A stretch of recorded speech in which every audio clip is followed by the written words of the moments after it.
நான் மீண்டும் சொல்லிக்கிறேன், தனியார் பள்ளிக்கூடங்கள் நீங்கள் எவ்வளோ ஃபீஸ் வாங்குறீங்க, ஃபீஸ் ஸ்ட்ரக்சர் என்பதை டிரான்ஸ்பரண்ட்டாக போட்டே ஆகணும். உங்கள் வெப்சைட்டில் நீங்கள் டிரான்ஸ்பரண்ட்டாக போட்டிங்களா அப்படிங்கிறத நானும் செக் பண்ணிக்கிட்டே இருப்பேன். இது இந்த குழந்தைகளினுடைய, இந்த மாநிலத்தினுடைய மண்ணின் மகள்களினுடைய வாழ்க்கை. அது வந்து நீங்கள் கொஞ்சம் புரிஞ்சுக்கணும். கண்டிப்பாக அது ஃபீஸ் ஸ்ட்ரக்சர் என்னங்கிறத டிரான்ஸ்பரண்ட்டாக போட சொல்லி நான் உத்தரவு போட்டுட்டு அதை நீங்கள் கடைபிடிக்க வேண்டும் என்பதை கேட்டுக்கொள்கிறேன்.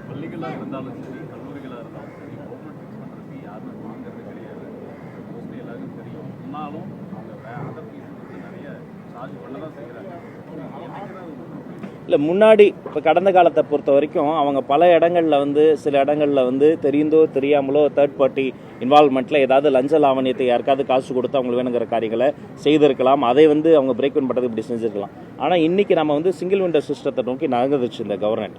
இந்த கவர்மெண்ட்டை பொறுத்த வரைக்கும் பொலிட்டிக்கல் இன்டர்வென்ஷன் இருக்காது, தேவையற்ற இந்த லஞ்ச லாவணியம் இருக்காது. அப்போ அவங்க எதில் ஃபோக்கஸ் பண்ணோன்னா, இந்த டிரான்ஸ்பரண்ட் கவர்னன்ஸில் நாங்கள் எப்படி ஃபோக்கஸ் பண்ணுறோமோ, அப்போ எங்களுடைய பங்குதாரர்களாக இருக்கக்கூடிய அந்த ப்ரைவேட் ஸ்கூல்ஸ் அதில் நீங்கள் வந்து கான்சன்ட்ரேட் பண்ணணும். டெஃபினட்டாக நீங்கள் டிரான்ஸ்பரண்ட்டாக போடுங்க. அப்போதும் உங்கள் என்ரோல்மெண்ட் நல்லாயிருக்கும், இன்னும் உங்கள் மீது மதிப்பு கூடும், மக்கள் வந்து அதை வந்து கொண்டாடுவாங்க.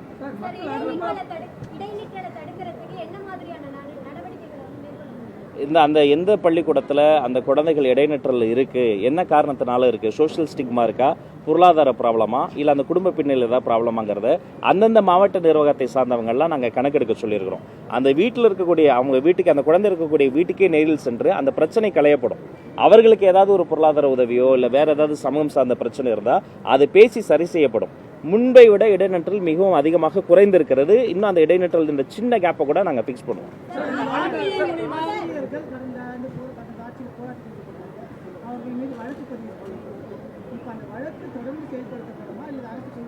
இல்லை, வழக்கில் 2 வகை.